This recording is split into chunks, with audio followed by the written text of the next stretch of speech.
Magandang hapon, ngayon pa araw ng linggo, May 5, 2024. Update po muli sa lagay ng panahon.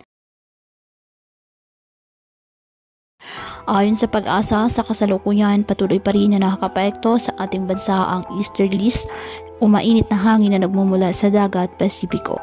Sa ngayon, wala pong bagyo o low pressure area na minomonitor sa loob at labas ng ating Philippine Area of Responsibility na maaaring makapekto sa ating bansa.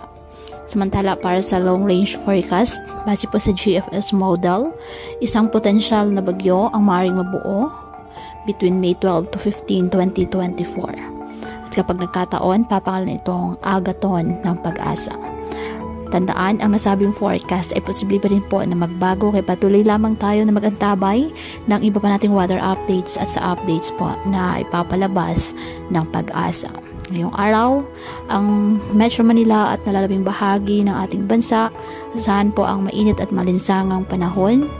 Asahan lamang po ang tsansa ng mga localized thunderstorms. Kaya patuloy pa rin po natin na pinag-iingat ang ating mga kababayan sa banta pa rin mga posibleng pagbaha at pagguho ng lupa, lalo na kapag may malalakas na ulan. At ugaliin po na magdala palagi ng payong o kahit anong panangga sa ulan. Hindi ka naman po sa init ng araw kapag lalabas ng ating mga tahanan. At yan po muna ang update sa lagay ng panahon ngayong araw. Muli patuloy po tayo na mag-ingat at palaging tandaan, God loves you. Stay safe and God bless.